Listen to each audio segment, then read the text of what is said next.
with lots and lots of tweets and interactions online, especially on social media, not really according to party line. Perhaps today was the best day perhaps for the Congress to hold a conclave in which essentially two things were talked about in terms of communication strategy.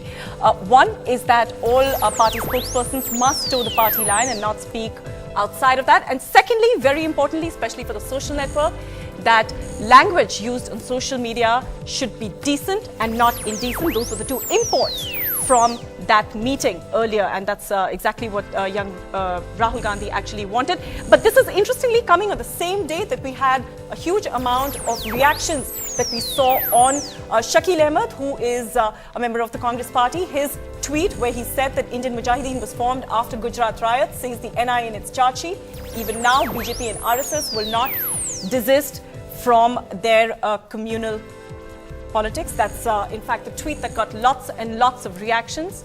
And that's what we discussed on the social network today. Authorized versus author, parties versus leader on social media. And essentially what we're talking about today is whether if the leader started talking in the party lingo and started towing the party line, would they really be that personal and engaging and raw and rough as the space of social media in fact mandates, and it has become popular for.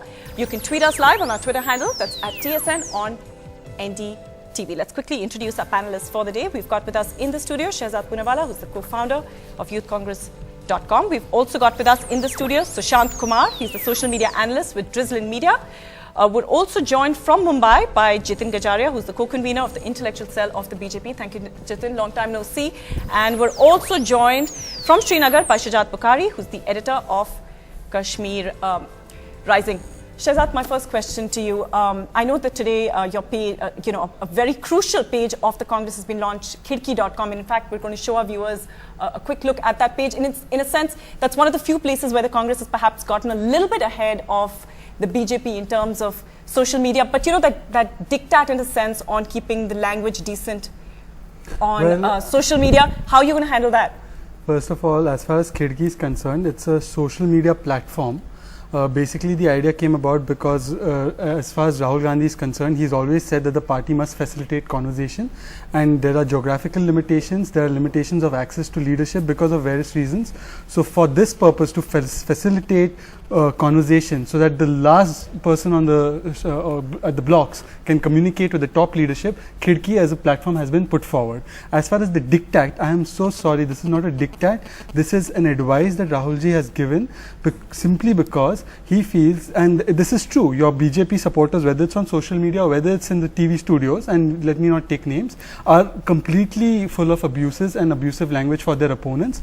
Rahul ji has made it clear that we must not emulate them, we must not ape them, even if we have a point to make. We must not be economical with the truth, and B, we must not be economical with our politeness. This is simply because we are a party that believes in the ideals of Mahatma Gandhi. All right. Also, Shehzad, between the two parties, there have been many more Congress gas in a sense on social media, but we'll talk about that in just a bit. I want to cut across to Jitin first. Jitin, of course, there has been so much reaction from the opposition on several of the comments that have been made by Congress members, including on social media. But one of the arguments that always comes up when this happens is that if there is a gap, at least there is a sense of interaction with the people. Whereas from the BJP, one of the big reasons why we don't see that many comments creating a furor in that sense is because the BJP doesn't really tweet in a personal capacity at all. No, I think you're completely mistaken. In fact, I would ask you to go through Nirmala Sitharaman ji's timeline, or even Meenakshi Lekhi ji's timeline, and few other leaders' timelines in last few days. In fact, Nirmala Sitharaman ji's timeline on, the couple of days back when we had the Ekadashi, the Pandharpur thing, I mean, it was highly interactive.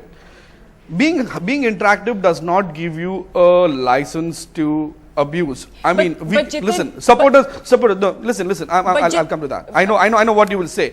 Listen, supporters or fans or voters. Jitin, no, what I was going to say was that the people you're referring to are in fact your spokespersons. But I'm talking about leaders. I'm talking about, of course, and the name that can't escape, of course, is your tallest leader, as the BJP said in so many words, Narendra Modi. His tweets are completely impersonal, and they're not engaging at all with you might like if you might actually possibly go through his TL off late.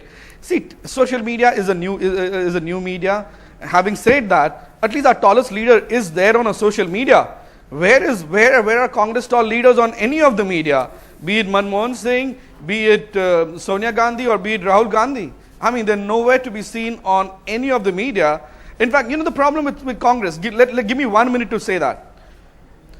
Be it Beni Prasad Verma, be it Shakil Ahmed, be it Digvijay Singh, be it anybody, Congress has always distanced itself from everyone at some point of time or the other, because the problem is 3 people from whom Congress cannot distance itself, which is Manmohan Singh, Sonia Gandhi and Rahul Gandhi. They rarely speak. They rarely speak on any issue of national interest. Okay, Jitin. So you always have the minnows talking.